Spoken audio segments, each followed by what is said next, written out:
오늘 함께 공독한 하나님의 말씀 예배의 자리에 서라 두 번째 시간으로 말씀의 은혜를 나누고자 합니다. 우리는 지난주 말씀을 통해서 하나님께서 우리에게 예배의 자리에 서라고 명령하신 이유를 야곱의 삶을 통해서 살펴보았습니다. 누구보다도 험난한 인생을 살았다고 고백했던 야곱을 인생의 실패자가 아니라 신실한 신앙인으로서 인생의 승리자로 만들어줬던 것은 다름 아닌 예배였습니다. 예배의 자리에 서라는 하나님의 명령에 순종하여 인생의 갈림길을 만날 때마다, 인생의 위기를 만날 때마다 되었던 간절하고 진실한 예배는 야곱을 험한 인상길에서 지켜주었습니다. 더 정확하게 말하자면 야곱이 예배를 통하여 하나님의 인도와 보호를 받은 것입니다. 예배를 통해 받은 하나님의 은혜는 야곱을 더욱더 하나님을 신뢰하는 신앙인으로 만들어 주었고, 더욱더 하나님의 말씀에 순종하는 인생의 승리자로 만들어 주었습니다. 이러한 신앙의 경험은 야곱의 삶이 예배가 되게 만들었고 예배가 일상이 되게 만들었습니다. 여기서 삶이 예배가 되고 예배가 일상이 되었다고 하는 말은 야곱이 하나님을 경외하는 삶을 살게 되었다라는 것을 말하는 것입니다. 하나님을 경외하는 삶에 있어서는 매 순간이 하나님과 친밀한 교제를 나누는 예배이기 때문입니다. 이러한 야곱의 경험은 오늘날 우리에게 예배의 자리에 선 것이 얼마나 중요한지 또 얼마나 필요한 것인지를 알려주고 있습니다. 하나님께서 우리를 예배의 자리로 부르시는 것은 이 예배가 하나님의 은혜를 받는 통로가 되기 때문입니다. 그런데 오늘 본문의 말씀은 이러한 예배의 정의를 의심하게 만드는 장면이 등장하고 있습니다. 그것은 애굽 땅에서 번영을 누리던 이스라엘 백성들이 갑작스럽게 큰 위기를 만나고 있기 때문입니다. 그 위기는 애굽의 바로가 이스라엘의 백성들이 낳은 남자 아기는 다 죽이고 여자 아기만 살리라고 한 명령에서 절정에 이르고 있습니다. 우리는 하나님의 백성들에게 불어닥친 이러한 위기를 보면서 당황할 수밖에 없습니다. 하나님을 경외하는 예배의 자리에 서면 하나님의 은혜와 보호를 받는다고 약속하셨는데 오히려 그 믿음으로 인해서 위기를 만났기 때문입니다. 하지만 곰곰이 생각해보면 이스라엘 백성들이 애굽 땅에서 고난만을 받았던 것은 아니었습니다. 요셉이 7년의 대기근에서 애굽을 벌한 공로로 인해 야곱의 가족들은 환대를 받았기 때문입니다. 처음에 애굽 땅은 가나안 땅을 집어삼켰던 대기근을 피해온 야곱의 가족들에게 행복의 안식처가 되어주었습니다. 그러나 이제는 박해하는 집이 되고 말았습니다. 이처럼 우리에게 만족을 주던 처소가 갑자기 우리에게 재난의 처소가 되기도 하는 것입니다. 우리에게 위로와 힘을 준다고 생각하는 것들이 우리에게 가장 큰 십자가가 되기도 하는 것입니다. 이러한 삶의 현실이 믿음의 선진들로 하여금 영원한 본향인 하나님 나라를 바라보며 이 땅에서 나그네 힘을 자처하게 했던 이유이기도 합니다. 그런데 왜 이러한 일이 일어나게 되는 것일까요? 출애굽기 1장 7절 말씀을 보게 되면 애굽의 바로는 이스라엘 백성들이 생육하고 번성하고 매우 강하여 온 땅에 가득하게 되었기 때문에 그들을 핍박하게 되었다라고 말하고 있습니다. 이 짧은 말씀 속에서 이스라엘 백성들이 어떻게 번성하고 있는지 반복해서 강조되고 있는 것을 볼 수 있습니다. 이스라엘 백성들이 어떻게 강력한 민족이 되었는지 이 말씀은 우리에게 알려줍니다. 이러한 변화 속에서 애굽의 바로는 이스라엘 백성들이 다른 나라와 내통할까 두렵기 때문에 그들을 핍박할 수밖에 없었다라고 주장하고 있습니다. 그러나 애굽이 이스라엘 백성들을 괴롭히는 이유는 다른 데 있었습니다. 출애굽기 1장 10절에 애굽의 바로가 이스라엘 백성들을 학대하고 그리고 억압할 수밖에 없다고 주장하는 이유 속에 그들의 속내가 드러나 있습니다. 그들이 더 많게 되면 전쟁이 일어날 때 우리의 대적과 합하여 우리와 싸우고 이 땅에서 나갈까 하노라. 이 말씀 속에서 알 수 있듯이 겉으로 드러난 애굽의 두려움은 이스라엘 백성들이 그들의 적과 손을 잡는 것이었지만 실제적인 애굽의 두려움은 이스라엘 백성들이 반역하는 것보다 이스라엘 백성들이 애굽을 떠나가는 것이었습니다. 만약 이스라엘 백성들이 애굽을 떠난다고 한다면 애굽의 힘은 급하게 약화되고 말 것이기 때문입니다. 옛날이나 지금이나 인구의 많고 적음이 국가의 운영에 큰 영향을 끼치는 것은 변함없는 진리입니다. 애굽의 바로가 이러한 걱정을 할 수밖에 없었던 것은 이스라엘 백성들이 애굽 땅에서 안식과 번영을 누리고 있음에도 불구하고 하나님의 약속에 대한 소망을 품고 있었기 때문입니다.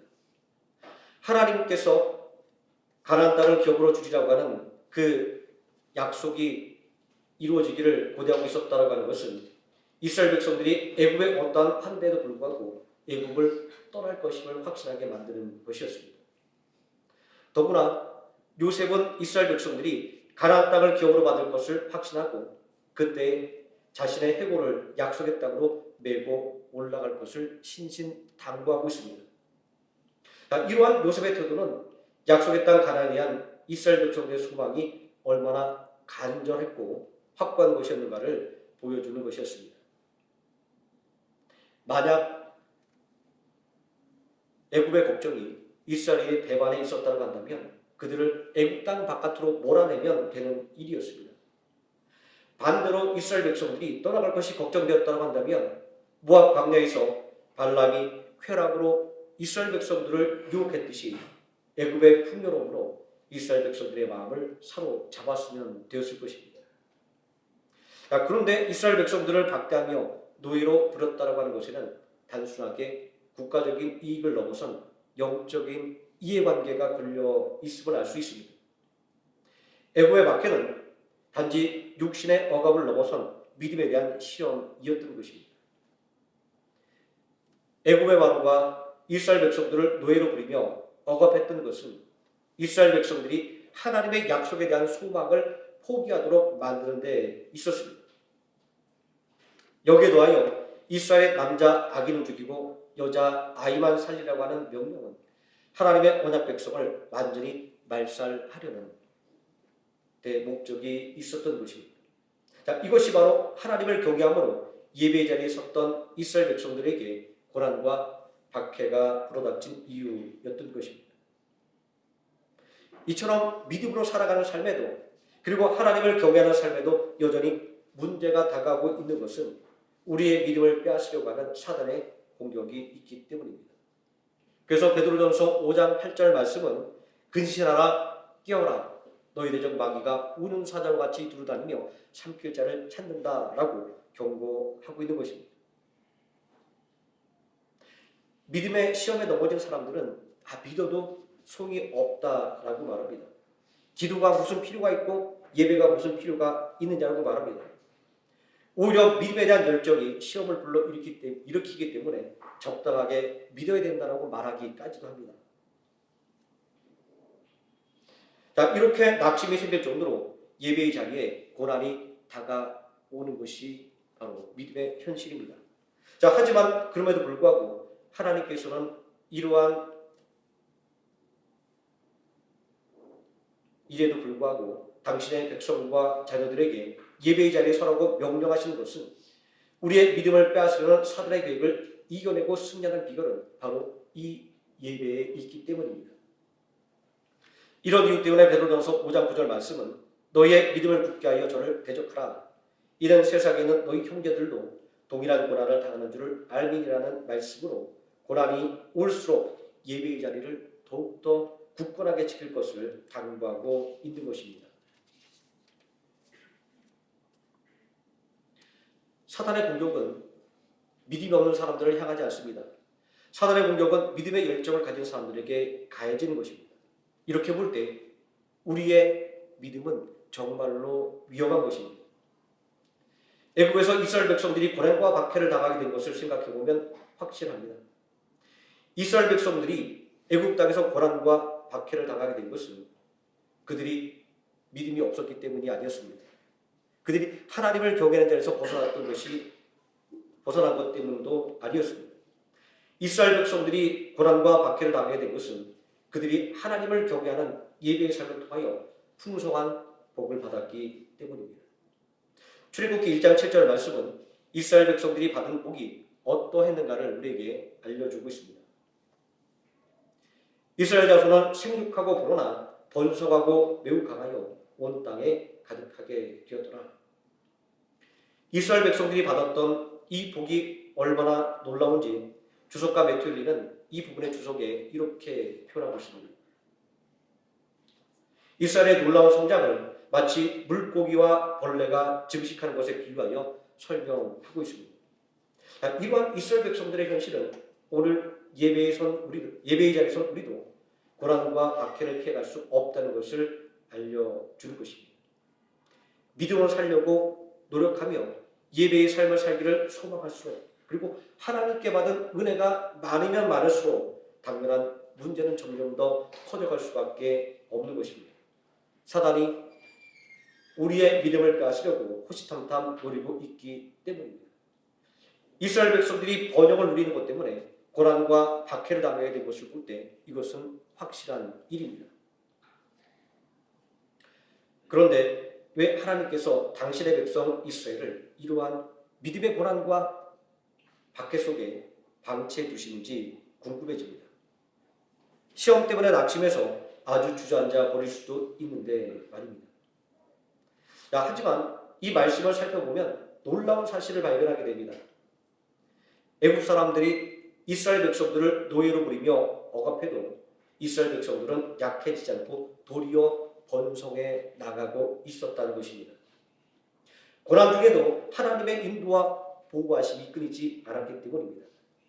하나님은 언제나 당신을 경외하는 모든 자녀들을 보호하시고 복된 길로 인도해 주시는 분임을 알 수 있습니다. 이스라엘 백성들에게 고난의 강도가 더욱더 심해졌던 것은 이스라엘 백성들이 하나님의 약속에 대한 확고한 소망을 가졌기 때문입니다. 어떠한 일이 있다 할지라도 하나님을 경외하는 믿음에서 한치도 물러서지 않았기 때문입니다.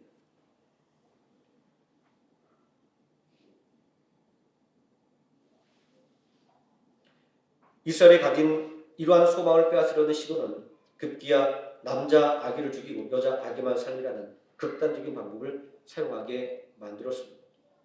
애고의 바로는 히브리 산파를 불러서 해산을 도울 때 아들을 낳으면 죽이고 딸이면 살리라 명령하기에 이르게 되었습니다. 이스라엘 백성들을 대표해서 이 히브리 산파들은 믿음의 소망을 빼앗으려고 하는 세상의 시험에 직면하게 되었습니다.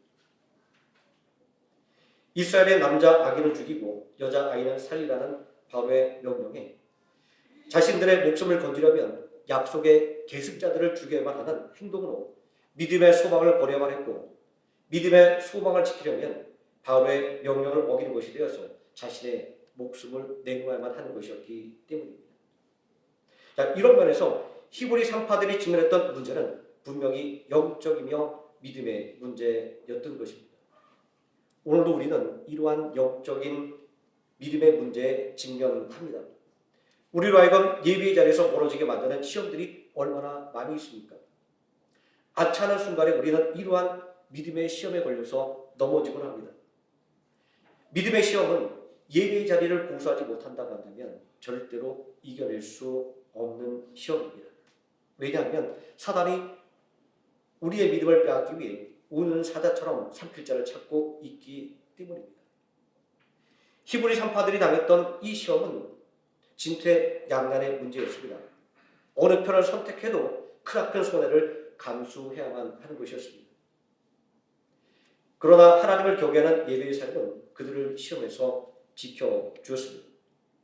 산파들이 하나님을 경외하는 예배의 삶을 통해서 깨달은 해법은 산파를 부르는 요청을 받았을 때 최대한 천천히 가는 것이었습니다. 그래서 그들이 도착했을 때는 이미 아이를 낳은 후였던 것입니다.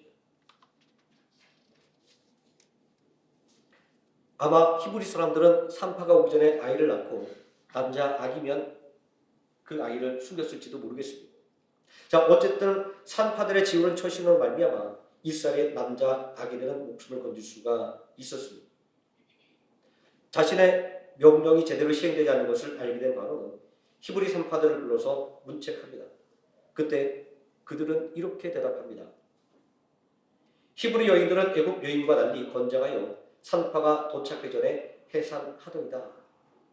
이들의 말은 하나도 틀린 것이 없었습니다. 그렇게 바로는 이들을 처벌할 수가 없었던 것입니다. 예수님은 제자들에게 이런 말씀을 하신 적이 있습니다. 너희가 복음을 전하다가 공회에 잡혀갔을 때 무슨 말을 할까 걱정하지 마라.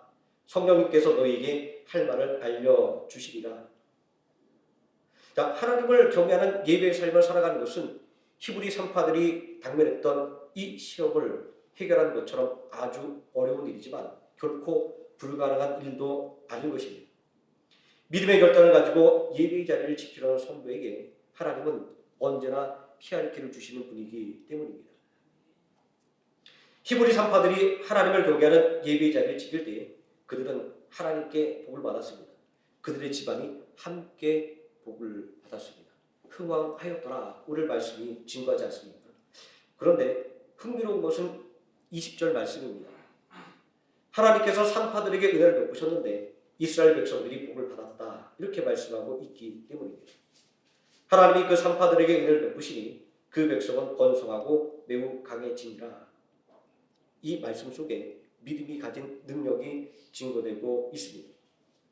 히브리 산파의 믿음으로 말미암아 그들의 가족이 복을 받았고 그들의 민족이 복을 받았습니다.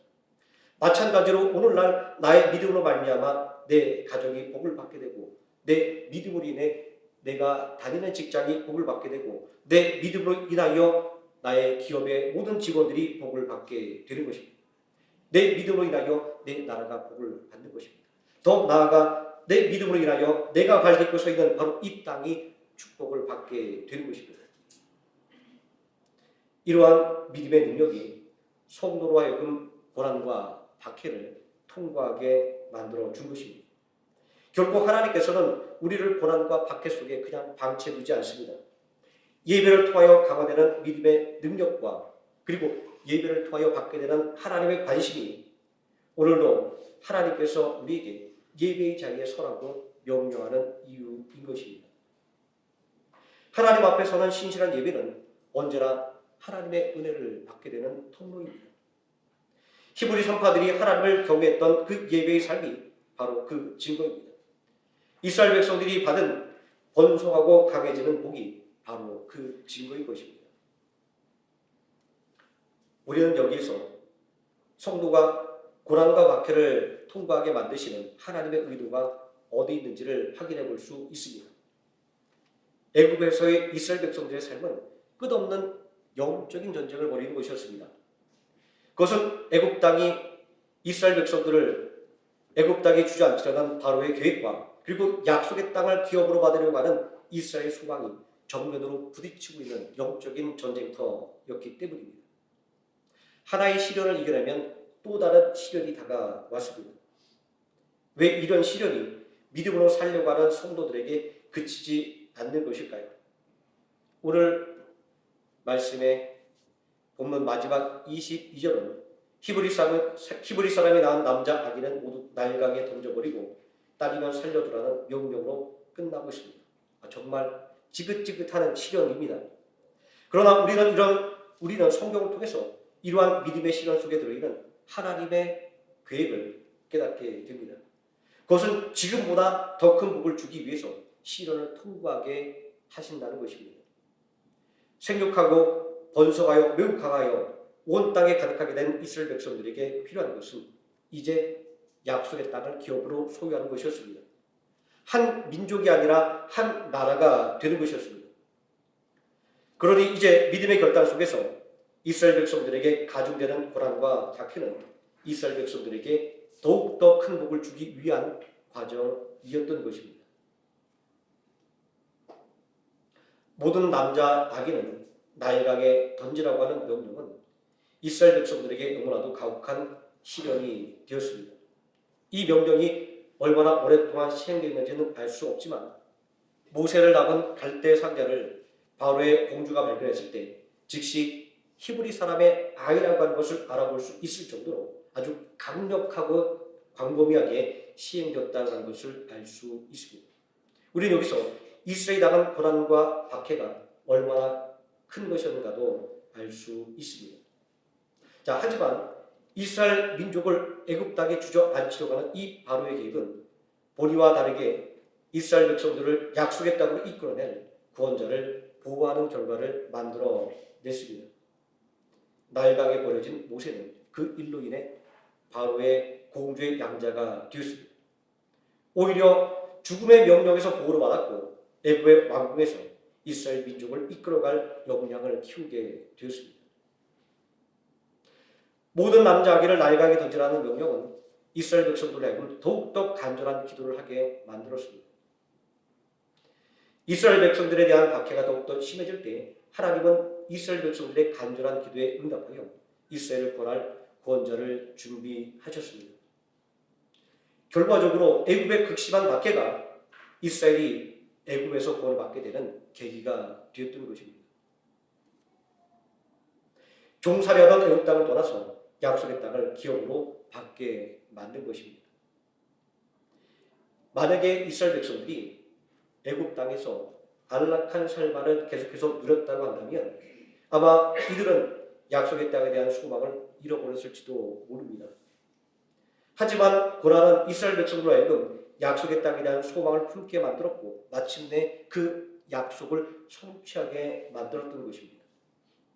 이렇게 고난의 복으로 바뀌게 된 것은 이스라엘 백성들이 예배의 자리를 지켜냈고 하나님을 경외하는 믿음에서 한 걸음도 물러서지 않았기 때문입니다. 하나님을 경외하는 예배를 통하여 이스라엘 백성들은 약속에 대한 소망을 잃지 않았습니다. 또 하나님을 경외하는 예배를 통하여 그들의 믿음을 자녀들에게 계승할 수 있었습니다. 만일 예배가 없었다고 한다면 이스라엘 백성들은 존재할 수가 없었을 것입니다.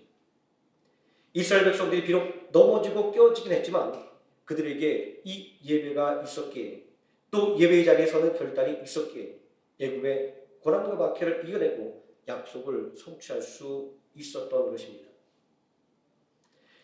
나라를 잃고 2000년 동안 세계를 떠돌아다니며 박해를 받아야 했던 이스라엘 백성들이 사라지지 않고 존재할 수 있었던 이유는 바로 이 예배에 있었습니다. 그리고 마침내 자신들의 나라를 되찾게 만든 힘도 바로 이 예배에 있었습니다. 이들은 가는 곳마다 어려움 속에서도 회당을 세우고 예배를 드리고 자녀들에게 성경을 가르쳤습니다. 자신들의 믿음이 자녀들에게 계승되어 그들도 하나님의 백성으로서의 복을 누리기를 간절하게 소망했기 때문입니다. 이처럼 하나님을 경외하는 마음은 반드시 그에 합당한 열매를 맺게 됩니다. 오늘 우리들의 믿음의 삶에도 우리의 믿음을 흔드는 문제들이 다가옵니다. 믿음으로 견뎌내려고 할수록 그 문제는 더욱더 커져만 가는 것 같습니다. 또 해결의 기미가 보이지 않는 것처럼 여겨지기도 합니다.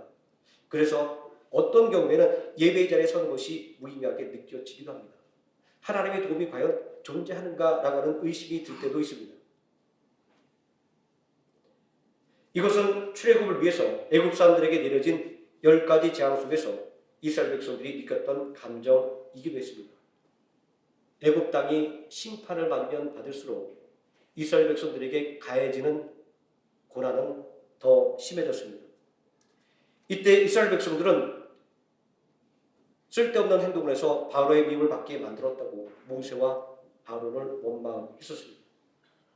하지만 바로 이때가 하나님의 은혜를 받을 때입니다. 그러니 우리는 힘들고 어려울수록 더더욱 힘을 내어 예배의 자리에 서야만 하는 것입니다. 이 믿음은 결코 우리의 의지의 문제가 아닙니다. 나는 마음이 강하기 때문에 어떠한 일이 있어도 믿음이 흔들리지 않는다고 장담할 수 없는 일입니다. 믿음은 오직 예배를 통하여 자라나는 것입니다. 말씀과 찬양과 기도를 통하여 굳건해지는 것이 바로 믿음입니다. 이스라엘 백성들의 낙심은 거듭된 하나님의 경계를 통해서 소망으로 바뀌게 되었다라고 하는 것을 우리는 출애굽의 사건을 통해서 알게 됩니다. 그리고 광야길의 경험을 통해서 우리는 알게 됩니다. 예배는 바로 이러한 하나님의 격려가 임재하는 시간인 것입니다. 예배는 바로 이러한 하나님의 능력이 우리에게 임하는 시간인 것입니다. 오늘도 우리를 예배의 자리로 부르시는 하나님의 음성에 아멘으로 응답하여 나아가는 생명 앞에 성도님들이 되셔서 하나님께서 약속하신 복들을 온전히 누리시는 성도님 되시기를 예수님의 이름으로 축원드립니다. 기도하시겠습니다. 전능하신 아버지 하나님, 예배의 자리에 서라고 하는 하나님의 명령이 때로는 우리에게 짐이 되고 때로는 우리에게 낙심이 되는 것들을 경험하곤 합니다. 그러나 그 낙심되는 일들과 우리에게 어려움을 주는 일들 가운데 역사하시는 하나님의 손길과 그리고 그 모든 역경을 통하여 우리에게 복을 주시기를 원하시는 하나님의 뜻을 깨닫게 될 때에 우리는 다시금 힘을 내어 예배의 자리에 설 수 있음을 고백합니다. 아버지 하나님, 우리가 세상의 일에 우리들의 모든 마음을 빼앗겨 하나님을 경외하는 믿음을 잃어버리지 않게 하여 주시고 예배의 자리에 서는 것을 소리하지 않게 하여 주시기를 원합니다. 온전히 하나님을 바라보며 예배의 자리에 나옴을 통하여 하나님의 은혜를 풍성하게 누리는 믿음의 백성들 되게 하여 주시고 온전히 하나님을 경외함으로 인하여 하나님께서 주시는 복을 온전히 받아 누리는 귀한 하나님의 자녀로 세워 주시옵소서. 예수님의 이름으로 기도드립니다. 아멘.